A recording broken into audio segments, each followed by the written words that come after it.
Have you ever felt invisible, like you're screaming into a void, but the world just keeps walking by?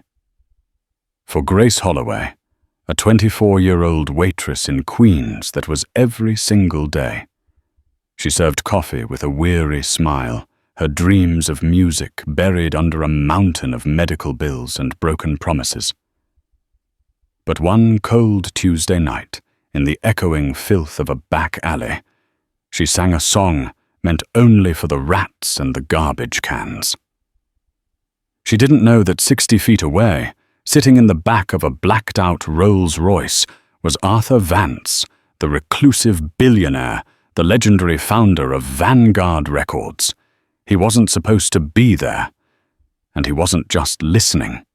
He was about to change her life or shatter it into 1,000,000 more pieces. This isn't a fairy tale.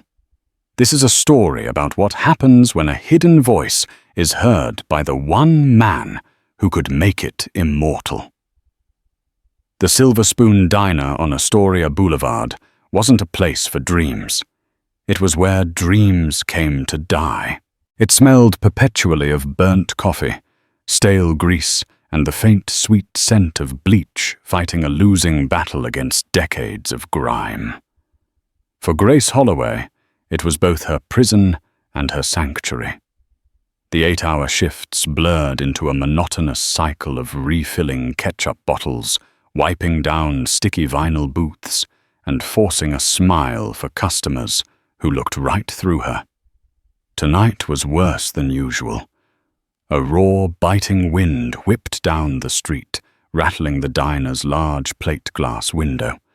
It was late past 11, and the last of the stragglers had paid their checks, leaving behind crumpled napkins and meager tips.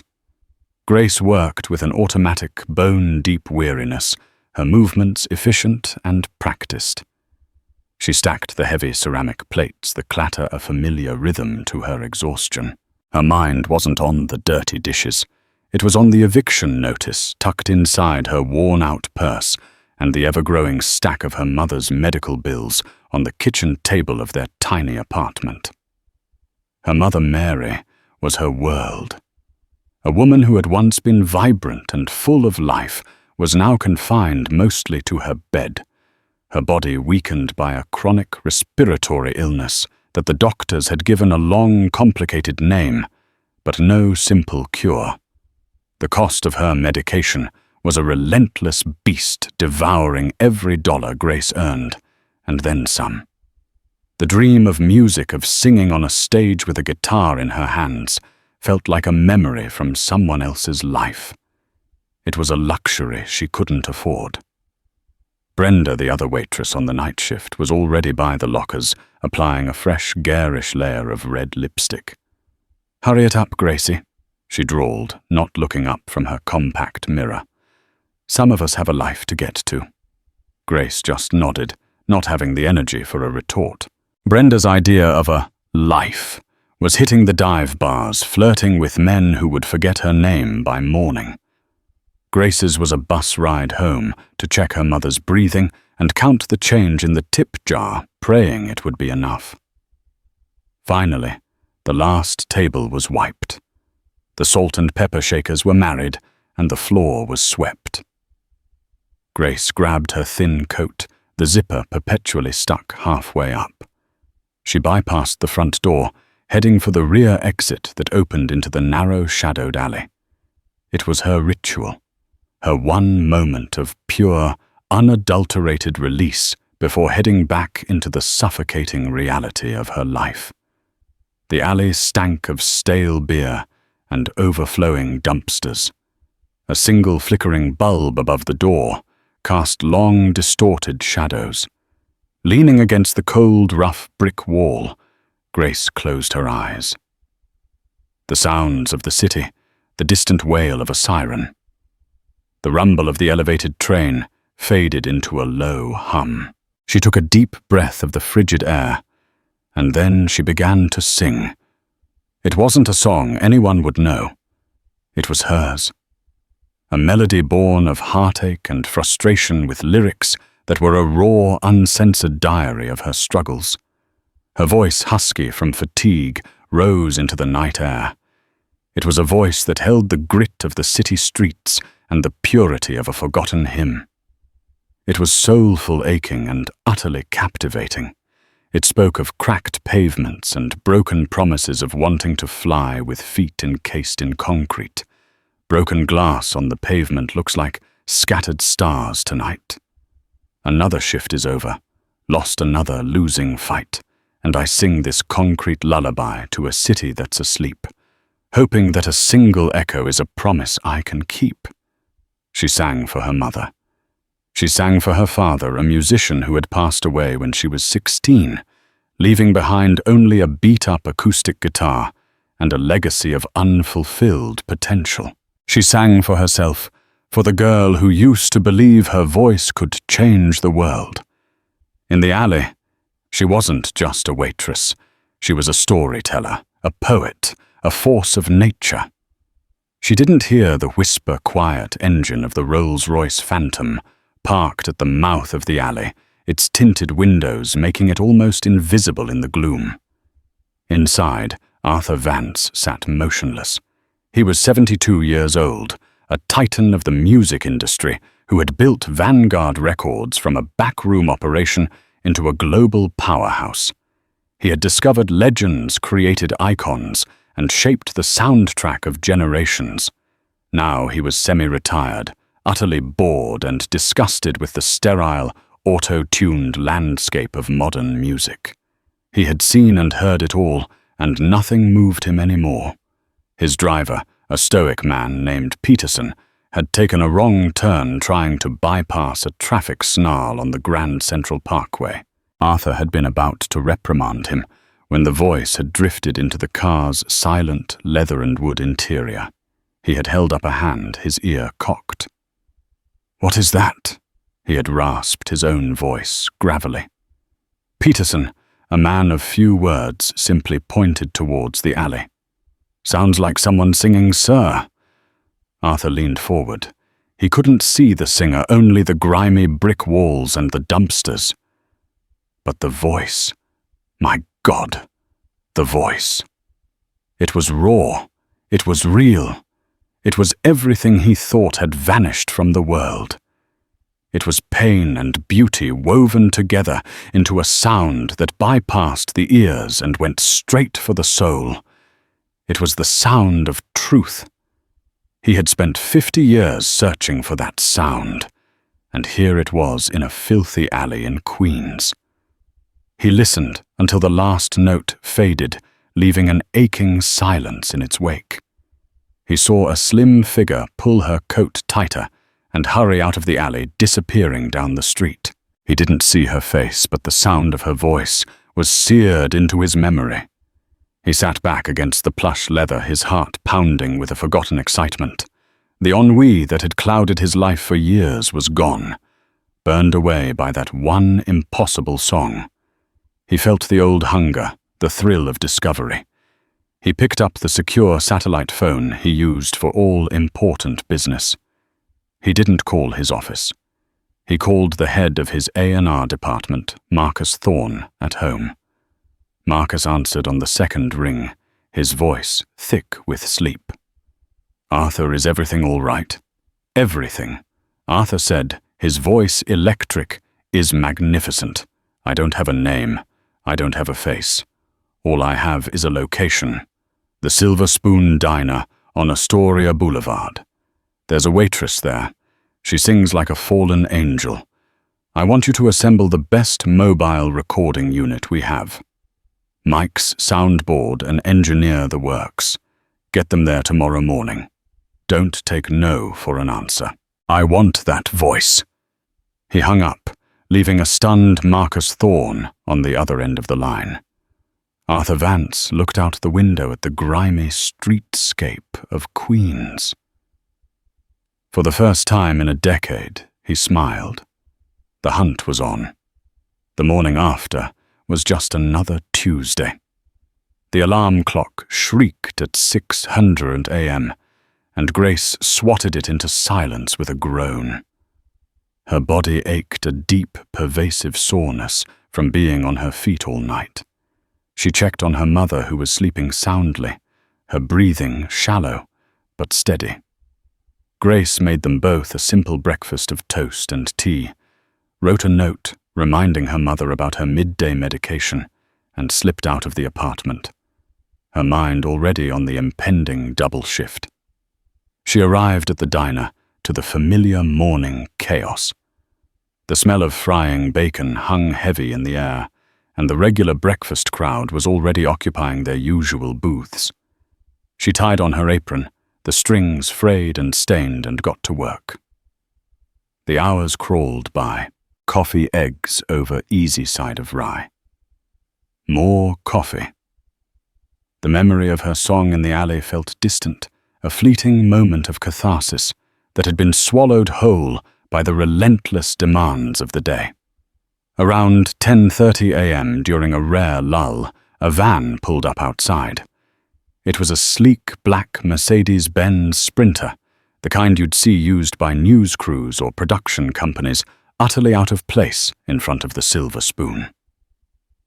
The side door slid open, and two men stepped out.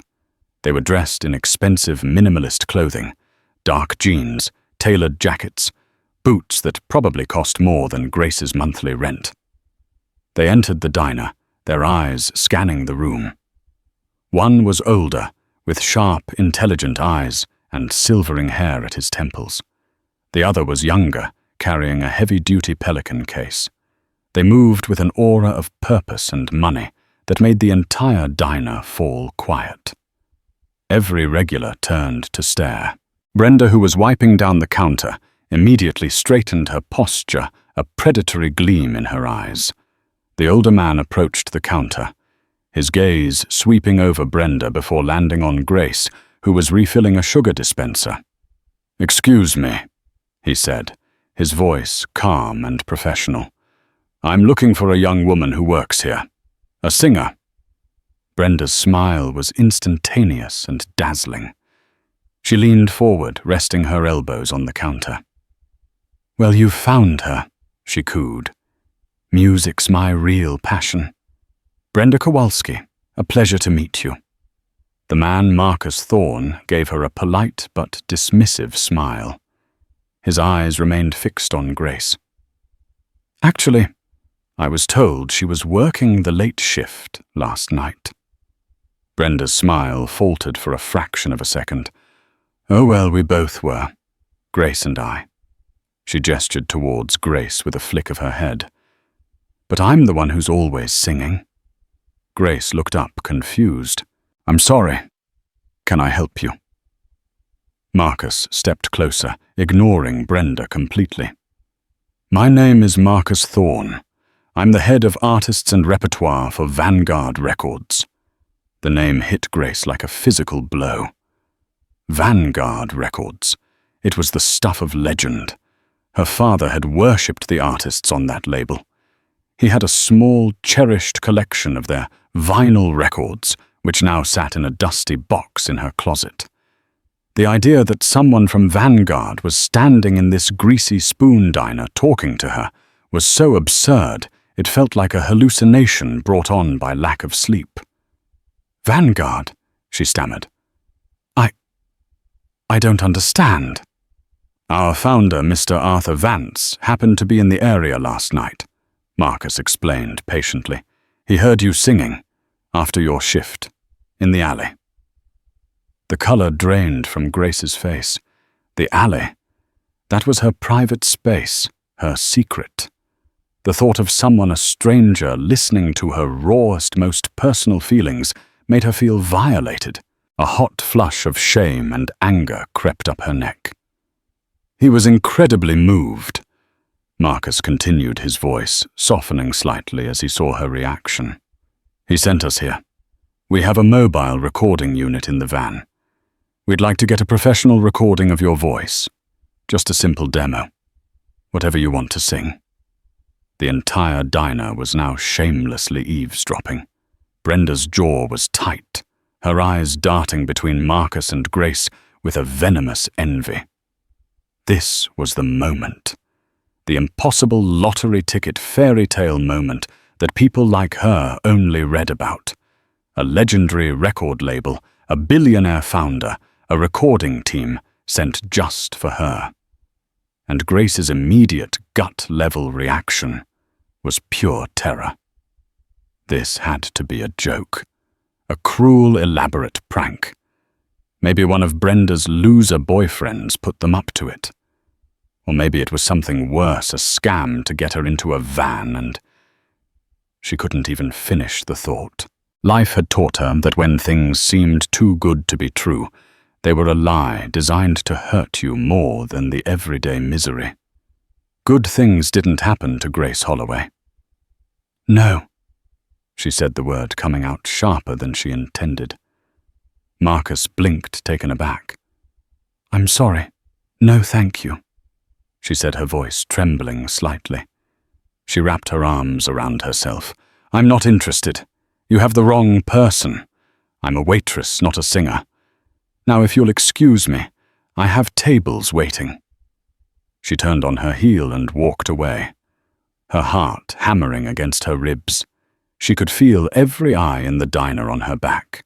She went into the kitchen, leaned against the stainless steel prep table, and fought to catch her breath. Out in the main dining area, Marcus Thorne stood in stunned silence. In his 25-year career, he had dealt with diva tantrums, outrageous contract demands, and egomaniacs of every stripe. But he had never, ever had a completely unknown talent flat out refuse the opportunity of a lifetime. Brenda seized her chance. She slid up to Marcus, her expression a perfect mask of concern and sympathy. I am so sorry about her, she said in a conspiratorial whisper. She's a little unstable. The pressure gets to her. Cries in the alley all the time. It's really sad. She leaned in closer. Look, if you need a singer, I'm your girl. I know all the popular songs. Top 40 classics, you name it. I could be ready in 5 minutes. Marcus gave her a long, unreadable look. He saw the desperate ambition in her eyes, the cheap opportunism. It was a look he'd seen 1,000 times before. It wasn't what Arthur Vance had heard in the alley. Thank you for the offer, Miss Kowalski, he said coolly. But we were sent for her. He turned and walked out of the diner, his assistant trailing behind him. They got back in the van, the silence thick with confusion. The assistant, a young man named Ben, finally spoke. So, what do we do now? Do we just leave?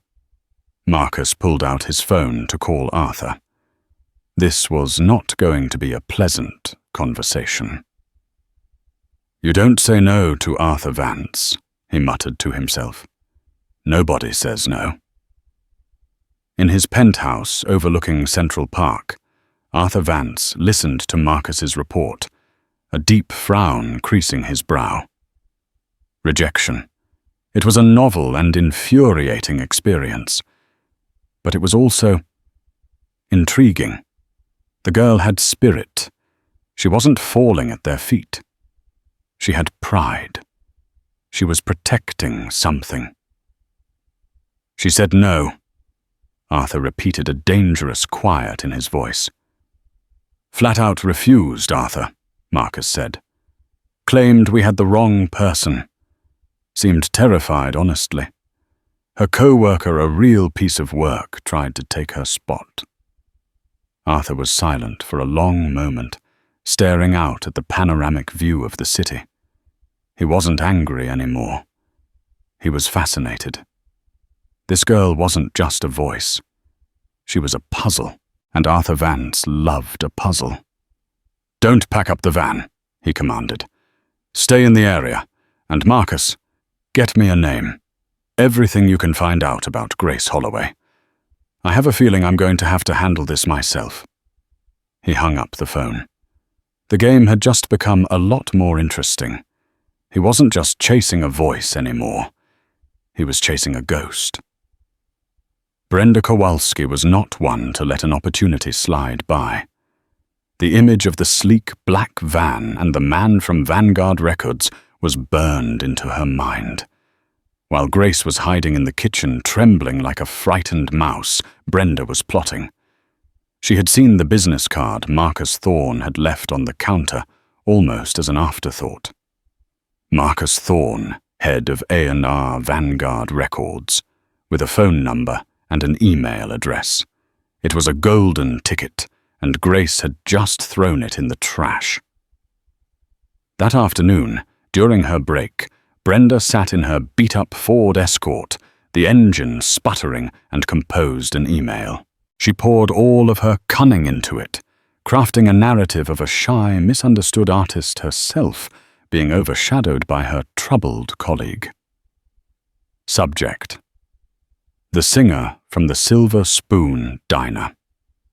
Dear Mr. Thorne, this is Brenda Kowalski. We met briefly this morning. I wanted to reach out and apologize for my co-worker Grace's bizarre behavior. I'm afraid she's not very stable, and the attention was too much for her. It was actually my song you heard last night. I often sing out back to practice, and Grace sometimes mimics me.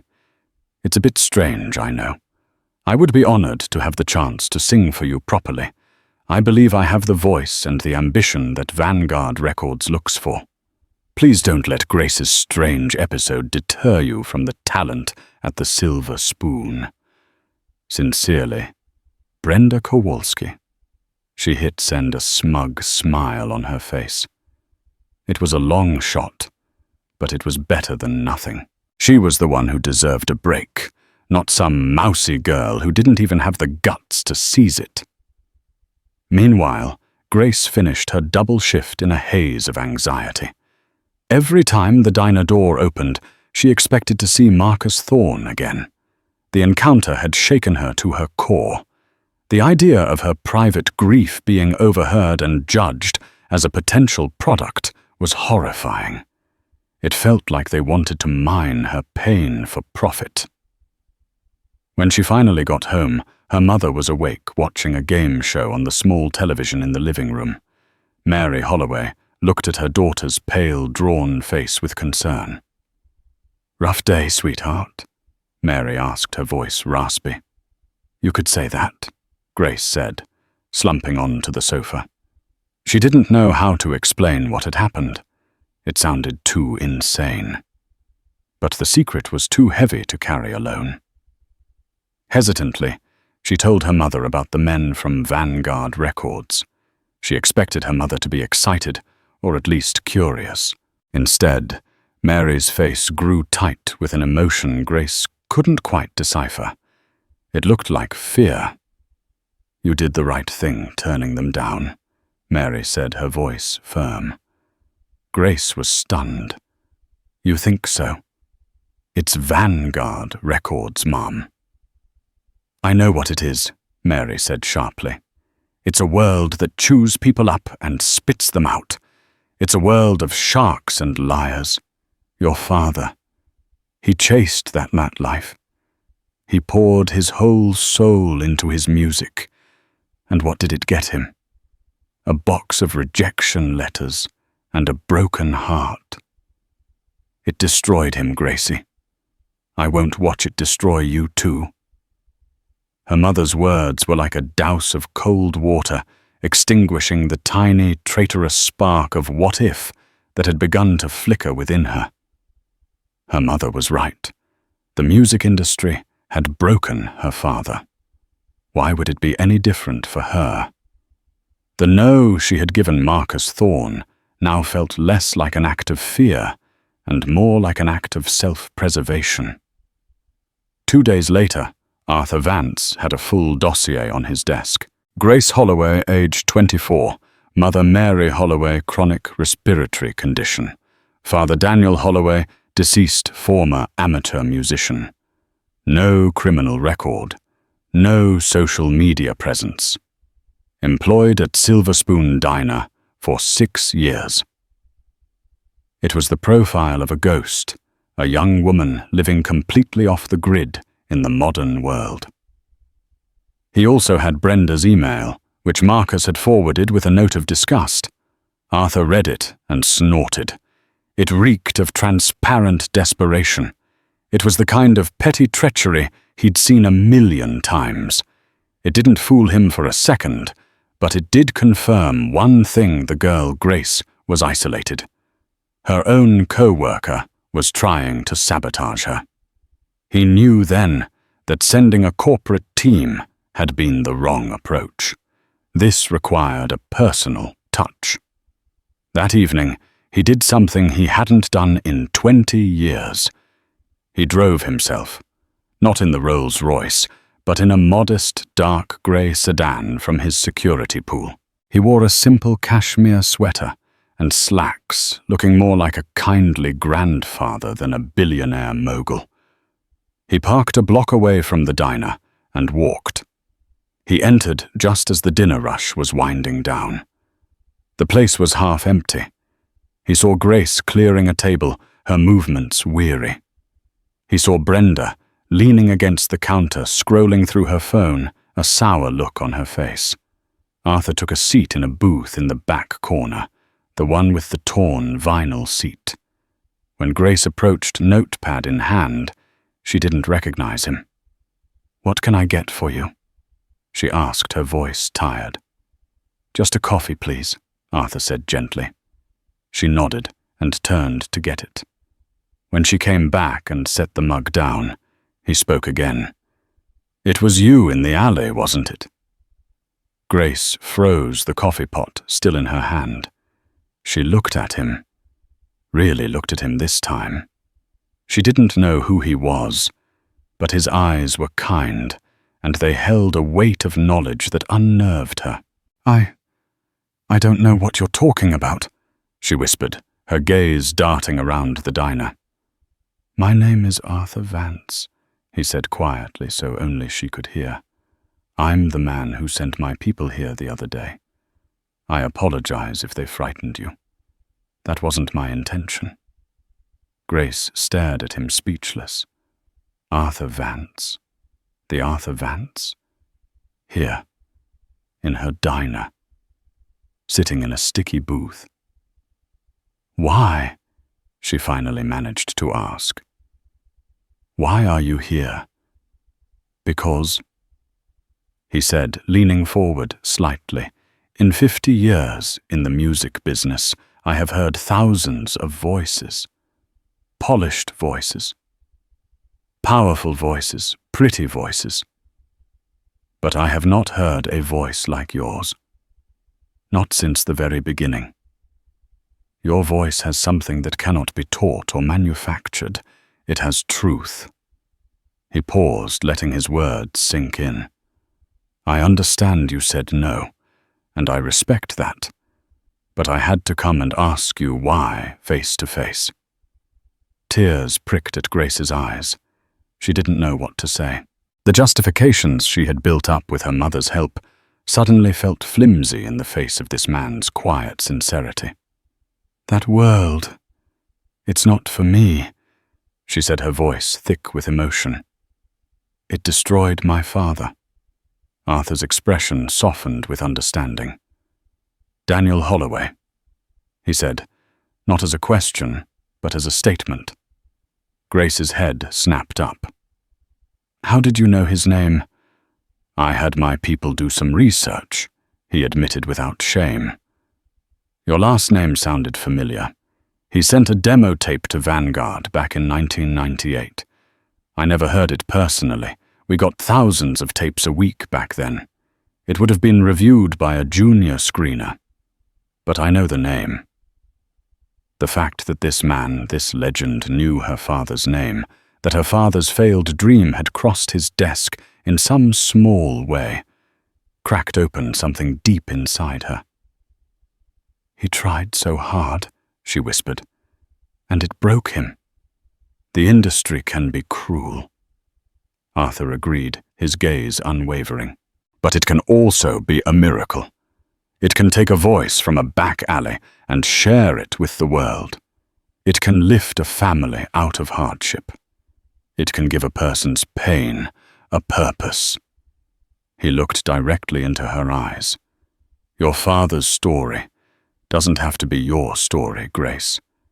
You have a chance to write a different ending. His words hung in the air between them. They were a challenge and a promise.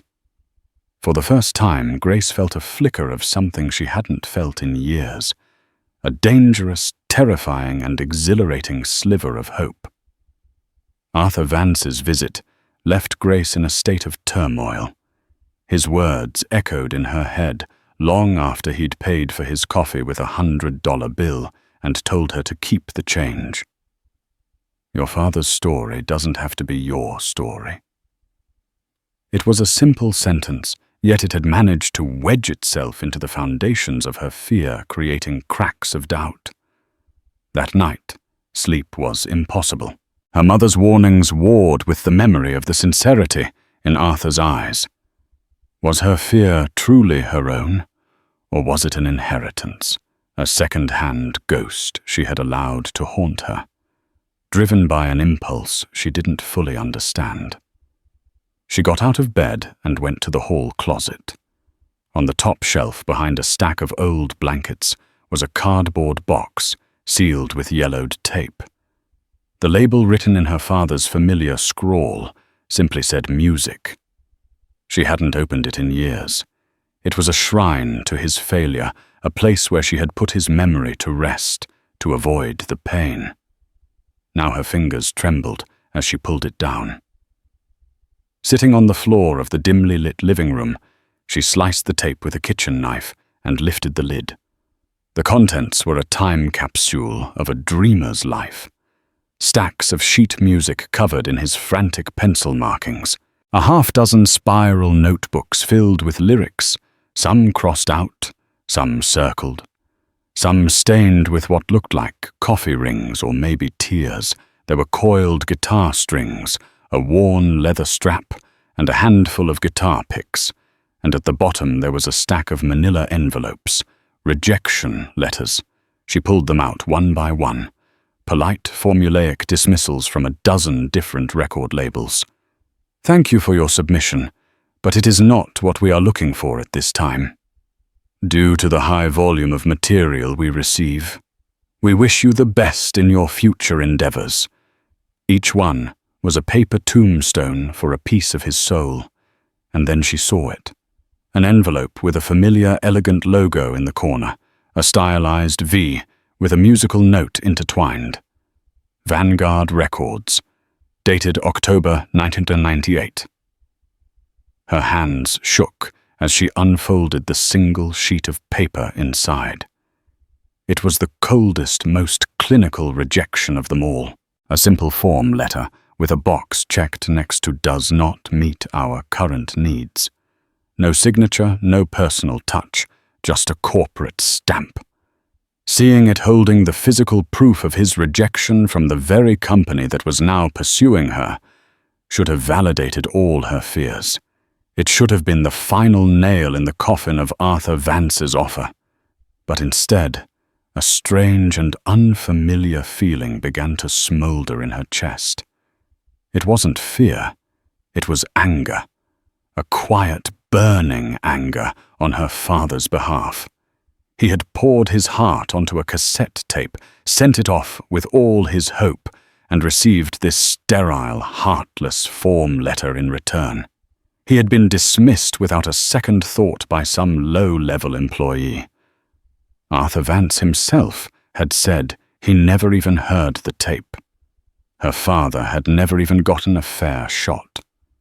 She looked at the notebooks, at the passionate, hopeful lyrics. Her father wasn't just a failure. He was a fighter who had been knocked out of the ring before the bell had even rung. The next morning, she confronted her mother. She walked into the living room, the Vanguard rejection letter in her hand, and placed it on the small table next to Mary's chair. "This is why you're so scared, isn't it?" Grace asked, her voice quiet but firm. "Because of this." Mary looked at the letter, and her carefully composed facade crumbled. Her eyes filled with a deep, ancient pain. "Oh, Gracie," she whispered, I saw what it did to him. Every one of those letters chipped away a piece of him. He'd be so happy and hopeful when he mailed a tape, and then for weeks he'd just be a ghost waiting by the mailbox. When that last one came, the one from Vanguard, that was the one he'd pinned all his hopes on. After that, he barely picked up his guitar again. He gave up. It wasn't just his heart that was broken, it was his spirit. He was dismissed by a form letter. Grace said, her own voice thick with emotion. Arthur Vance never even heard his music. It doesn't matter who rejected him, Mary insisted, her voice rising with a desperate passion. The result was the same.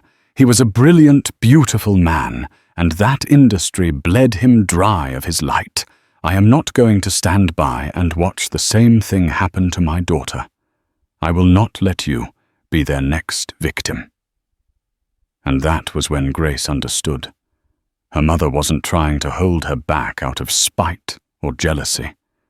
She was trying to protect her with every fiber of her being from the pain that had defined so much of their lives. Her mother's fear was an act of profound, fierce love. Grace knelt by her mother's chair and took her frail hands. "Mum, I love you for protecting me. But you're not protecting me anymore. You're caging me. You're letting the ghost of what happened to Dad dictate my entire life." She took a deep breath. Mr. Vance didn't hear Dad's music, but he heard mine. He came here to the diner to look me in the eye. This isn't the same. What if this is my chance to finish what Dad started? Not just for me, but for him. For us. Tears streamed down Mary's face as she looked at the conviction in her daughter's eyes. She saw the girl she used to be, but she also saw a woman she didn't recognize, a woman of startling strength. The fear was still there, a cold knot in her stomach, but for the first time it was overshadowed by a flicker of her daughter's hope. "Are you sure, baby?" Mary whispered. "Are you ready for it?" "I don't know," Grace answered honestly. "But I know I'm not ready to spend the rest of my life wondering what if. I have to do this." That afternoon, Grace found the crisp $100 bill Arthur had left her. On the back, his assistant had neatly written a private number. With her mother watching her expression a mixture of terror and pride, Grace Holloway picked up the phone and made the call. In his office, Marcus Thorne was briefing Arthur on a marketing plan for a new pop artist. He was cut off by the buzzing of Arthur's private line. Arthur held up a hand, silencing him, and answered the call. "Arthur Vance speaking." There was a pause and then a soft, hesitant voice. "Mr. Vance, this is Grace Holloway." A slow smile spread across Arthur Vance's face. He winked at Marcus. "Miss Holloway," he said, his voice warm and welcoming. "I was hoping I'd hear from you." "I'll do it," she said, her voice growing stronger, more resolute. "I want to sing for you." Far away in her dingy apartment, Brenda Kowalski got an email notification on her phone. It was a reply from Marcus Thorne. Her heart leaped. She opened it, her hands trembling with anticipation. The message was brutally short. "Ms. Kowalski, thank you for your interest. We have found our artist. Vanguard Records." Brenda stared at the phone, her face contorting in a mask of pure fury. That little mouse, that pathetic, mousy little waitress, had gone behind her back and taken it. She had taken her opportunity. Brenda's envy curdled into a dark, venomous resolve.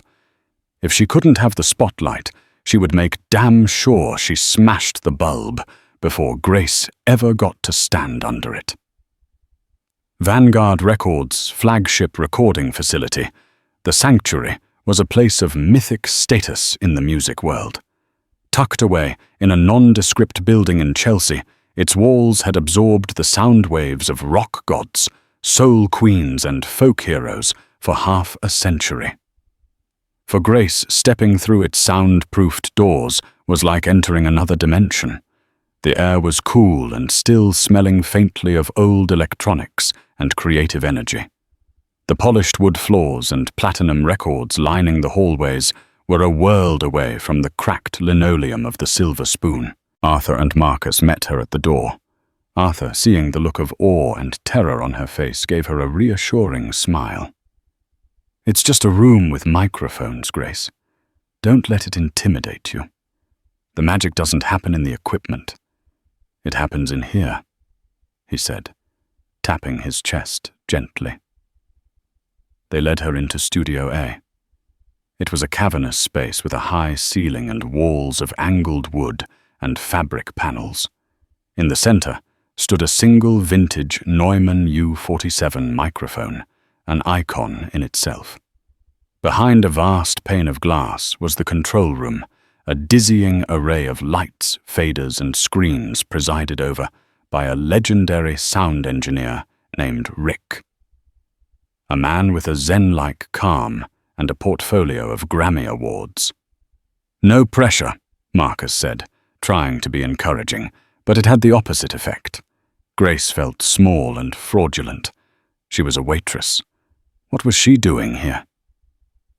She clutched the worn strap of her father's old acoustic guitar, which she'd brought in its battered case. It was her only anchor. "What do you want to sing?" Arthur asked from the control room, his voice coming through her headphones like the voice of God. "A song I wrote," she said, her own voice barely a whisper in the vast, silent room. "The one you heard. It's called Concrete Lullaby." She sat on the stool, positioned the guitar, and took a shaky breath. She looked through the glass and saw the three men, Arthur, Marcus, Rick, watching her with intense expectation. Her throat felt tight. Her fingers felt like clumsy sausages on the fretboard. She tried to play the opening chord, but her hand trembled and the sound was a jarring, discordant mess. "I'm sorry," she stammered into the mic. I'm nervous." "Take your time, kid," Rick's calm voice soothed through the headphones. "We've got all day." She tried again. Another fumbled chord. Panic began to set in. The confidence she had felt in her apartment, the righteous anger on her father's behalf, was evaporating under the hot glare of the studio lights. She wasn't a warrior finishing her father's fight. She was just a scared girl playing dress-up. Just as she was about to give up, Marcus's phone buzzed in the control room. He glanced at the screen, his brow furrowing. It was a notification from a Google alert he'd set for Grace Holloway and Vanguard Records. The source was a sleazy, low-tier music blog called Gutter Sound Weekly. He clicked the link. His face went pale. "Arthur, you need to see this," he said in a low, urgent tone. Arthur leaned over and read the headline, "Vanguard's New Discovery." A fraud waitress accused of stealing songs from sick mother. The article was a masterpiece of toxic insinuation, quoting an anonymous source from the diner. It painted Grace as a manipulative opportunist, claiming her concrete lullaby was actually written years ago by her mother, Mary, a once promising musician whose career was cut short by illness. It hinted that Grace was exploiting her mother's tragedy and talent for her own gain. It was filled with so many specific, twisted details about Mary's condition and their financial struggles that it could have only come from one person, Brenda. "My God," Arthur breathed, his face hardening. "It's the other waitress. She's trying to poison the well." Marcus looked through the glass at Grace, who was staring at her shoes on the verge of tears. "What do we do if this gets traction? It could kill her career before it even starts." The optics are terrible." For a moment, Arthur Vance, the titan of industry, looked furious enough to burn the world down. He saw Brenda's petty, vicious sabotage for exactly what it was. But then a different look crossed his face. It was the look of a master strategist seeing an unexpected opening. He pressed the button on the talkback microphone. "Grace," he said, his voice calm and steady, "I need you to listen to me." Grace looked up, her eyes pleading. "I can't do this, Mr. Vance. I'm sorry. You made a mistake." "We haven't made a mistake," Arthur said firmly. "But someone is trying very hard to make you fail." He took a breath, and against Marcus's frantic, silent protests, he told her about the article. He read the headline aloud. He watched through the glass as the words hit her. He saw the shock, the hurt, and then a flash of pure, unadulterated rage. Her head snapped up, her eyes blazing with a fire he hadn't seen before. The accusation was so vile, so personal, accusing her of betraying the very mother she was trying to save, that it burned away every last scrap of her fear and self-doubt. "That witch!" Grace snarled the words cutting through the pristine audio of the Neumann mic. "Yes," Arthur said, his voice like steel. "She is. And right now she's probably sitting in her cheap apartment, smiling, thinking she's won, thinking she's silenced you, thinking she broke you." He leaned closer to the microphone. "Are you going to let her win? Grace? Are you going to let a lie be the last word on your story? Or are you going to sing, 'I don't want you to sing for us. I don't want you to sing for a record deal. I want you to sing for your mother. I want you to sing for your father. I want you to take all of that pain, all of that anger, all of that love, and you put it into that microphone. Show them what truth sounds like. Sing, Grace. Sing it now." Something inside Grace broke. Or maybe it was forged. All the frustration of the last 6 years, the humiliation of the diner, the grief for her father, the fierce love for her mother, and the white-hot fury at Brenda's betrayal, it all coalesced into a single point of pure, explosive energy. She wasn't a waitress anymore. She wasn't a scared girl. She was a storm. Her fingers found the strings of the guitar, and this time there was no hesitation. The opening chord rang out, not jarring, but filled with a defiant, aching clarity. And then she opened her mouth and sang. Her voice was not the gentle, sorrowful whisper from the alley. It was a raw, powerful force of nature. It ripped through the studio with the force of a confession and a condemnation. Every word of concrete lullaby was now imbued with a lifetime of new meaning. The losing fight was no longer just about a bad shift. It was about her fight for her family's dignity. The concrete lullaby was no longer a lament. It was a war cry. Broken glass on the pavement looks like scattered stars tonight. Another shift is over. Won, another losing fight. And I scream this concrete lullaby to a city that's awake. And every single echo is a promise I won't break. She belted out the chorus, her voice soaring, cracking with raw emotion, yet never losing its pitch or power. She poured every ounce of her being into the performance. In the control room, the 3 men were frozen, transfixed. Rick's hands hovered over the mixing board, but he didn't touch a thing. Marcus stood with his mouth agape. Arthur Vance leaned back in his chair, closed his eyes, and a single solitary tear traced a path down his weathered cheek. This was it. This was the sound he had been chasing his entire life.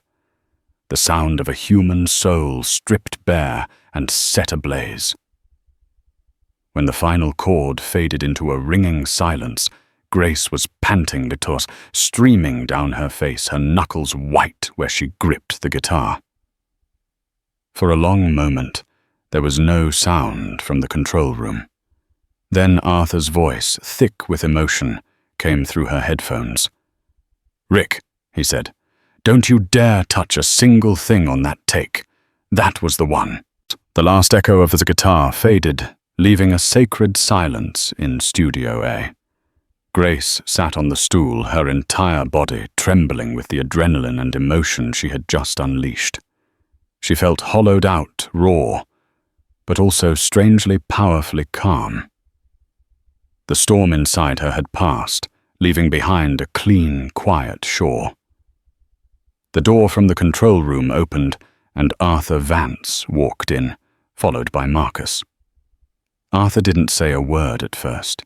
He simply walked over to the vintage microphone, ran a hand over its cool metal body, and then looked at Grace. His eyes, which had seen and judged thousands of artists, were filled with a profound respect. "In my entire life," he said, his voice resonating in the quiet room, "I have been in this studio for maybe 10 truly perfect takes, the kind where the artist, the song, and the moment become one. This was the 11th. Grace felt a blush rise to her cheeks, a stark contrast to the tears that still stained them. "The article," she began, the ugly reality of it, trying to intrude on the moment. "The article is a gnat," Arthur said, waving his hand dismissively. "A pathetic buzzing insect. Lies like that only have power if you let them. Your performance just now, the truth in it, was a cannon blast. No one will hear the gnat." He then turned to Marcus. "Get our legal team to send a cease and desist to that blog, and get in touch with the owner of the diner. A man named Gus, I believe. Let him know one of his employees is engaging in defamatory harassment. I imagine he runs a business, not a viper pit." Marcus nodded, already pulling out his phone. Arthur's methods were swift and precise, aimed not at creating a public spectacle, but at quietly and efficiently excising the poison. "What now?" Grace asked, her voice small. "Now," Arthur said with a grandfatherly smile, "you go home, you rest. You tell your mother that you fought for her, and you won. We will handle the rest. We're not going to remix this or add a string section. We are going to release it exactly as it is. Raw. Real. The world needs to hear that." The bus ride home felt different. The city lights seemed brighter, the faces of the other passengers less weary. When she walked into her apartment, Mary was sitting at the kitchen table, twisting a napkin in her hands, her face a mask of anxiety. She had seen the article online. "Gracie," she whispered, her eyes wide with fear for her daughter. Grace walked over, knelt and wrapped her arms around her mother's waist. She didn't need to say much. Her mother could feel the change in her, the new, unshakable core of strength. "It's okay, Mom," Grace said, her voice steady. "I sang, and they heard me. They really heard me." The next day, Brenda arrived at the diner for her shift, feeling smug. She expected to see Grace looking defeated, perhaps even fired. Instead, she was met at the door by Gus, the portly, balding owner, his face like a thundercloud. He was holding a printout of the gutter sound article. "My office. Now," he grumbled. He didn't yell. He spoke in a low, disappointed voice that was far worse. He told her he'd received a call from a lawyer representing Vanguard Records. He told her he wouldn't have slander or cruelty in his establishment. "You took a good, hard-working girl's private pain and tried to turn it into a weapon," he said, shaking his head. "Pack your locker." You're done. Here." Brenda was left standing on the curb of Astoria Boulevard, her belongings in a plastic bag, as the sleek black van from Vanguard Records drove past. She could only watch as it disappeared, a symbol of the future she had tried and failed to steal.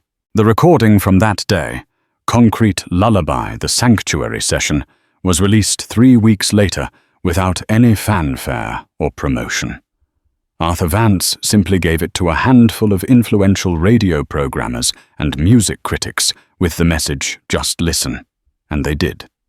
The song became a viral sensation overnight. Its raw honesty cut through the polished noise of the pop charts like a thunderclap. The story from Gutter Sound Weekly, once a threat, became a footnote dismissed as a pathetic attempt to smear a genuine artist.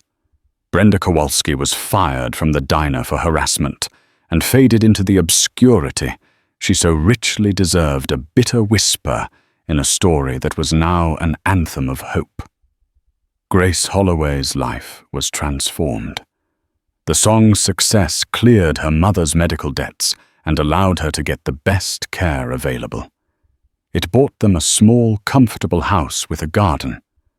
But more than that, it gave her back her voice, not just for singing, but for living. She never became a manufactured pop star. Arthur wouldn't allow it. She remained an artist, her music a testament to the power of truth.